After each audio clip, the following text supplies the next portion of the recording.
3, 2, 1, go. You're listening to The Kyle Chambers Show. And welcome to The Kyle Chambers Show. My name is Kyle Chambers. I'm here today with Joe Battle, and she is the head of Team Addison's Canada. Team Addison Canada advocates for people living with Addison's disease. Thank you so much for joining the show today. Thank you so much for inviting me today, Kyle, to share my story. What inspired you to start the organization? Well, basically, Team Addison's Canada was started a few years ago.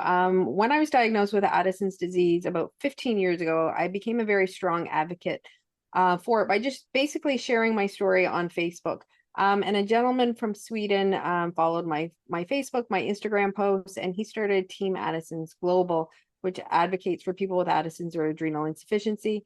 And he just honestly randomly one day sent me an Instagram message and said he loved my posts and my passion for advocating for this illness, and wondered if I would be interested in starting the organization here in Canada. And Team Addison Canada was launched. How many people are there around the world living with Addison's disease roughly? You know, honestly, I'm not too sure if I could give you an exact number on that. It's about, there's different forms of adrenal insufficiency. So Addison's disease, the one I have, is the autoimmune form. So basically, there's about 10 in a million people in a population that live with primary Addison's disease. How do you stay fit while you have this disease, and why is it important for people to stay fit, especially when they have a hard time doing day-to-day activities? No, I'm glad you used those words, Kyle, saying a hard time doing day-to-day activities, because that really is truly what this illness is. Because if you don't mind, I'm just going to take a minute or two and kind of maybe explain what Addison's disease is. So my adrenal glands don't actually function. So your adrenal glands produce cortisol. And a lot of people think cortisol, they think just under stress, but cortisol actually is used in every single function of your day and everything that you do, every emotion, dealing with illness, every time you breathe, everything, burns a little bit of cortisol.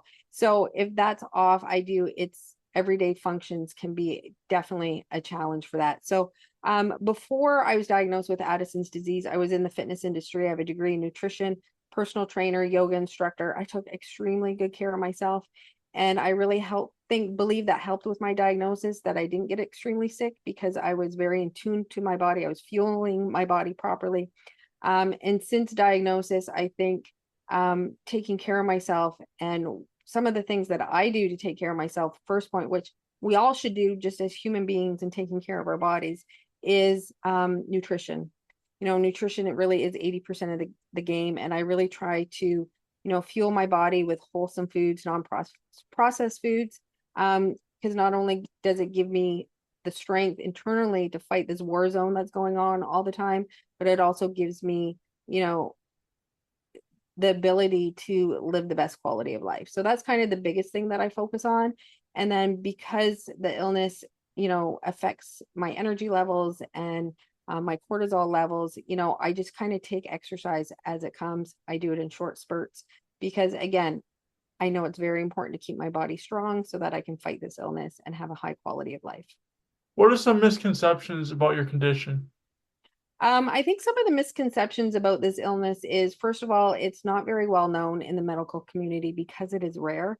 We're often confronted with medical professionals that there's just little research. There's very, very, very little knowledge on it. And some of the misconception is kind of what I already mentioned. It's people's perception of the cortisol hormone. People just think, oh, cortisol stress. You don't, just don't put yourself under stress. Take your meds, and as long as you're not stressed, you'll be okay. But cortisol affects every system in the body. And like I mentioned, we use it all day, every day. And it doesn't just come out under stress. When we're stressed, we need more. So if I'm under physical or emotional stress, I don't have the means to produce that, which causes low cortisol symptoms, which could put me into a life-threatening adrenal crisis. And cortisol, it's not a simple replacement. When you go low cortisol, it absolutely affects every cell in your body. So if it affects every cell in your body, it affects every system in your body. So when my cortisol goes low, my blood pressure is affected, my heart's affected, My metabolism of energy is affected, everything. There's just an avalanche of chaos inside my body that can lead to devastating effects.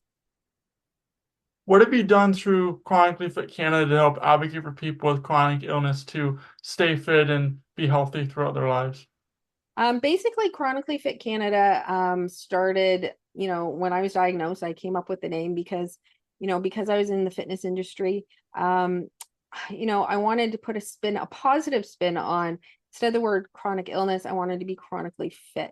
And it kind of evolved into my motto of, inspire, empower, and comfort. So we need to inspire ourselves through food. We need to empower ourselves through physical fitness, and we need to comfort ourselves emotionally. We need to deal with our mental health. And when we deal with all three of those things together, we can achieve optimal health.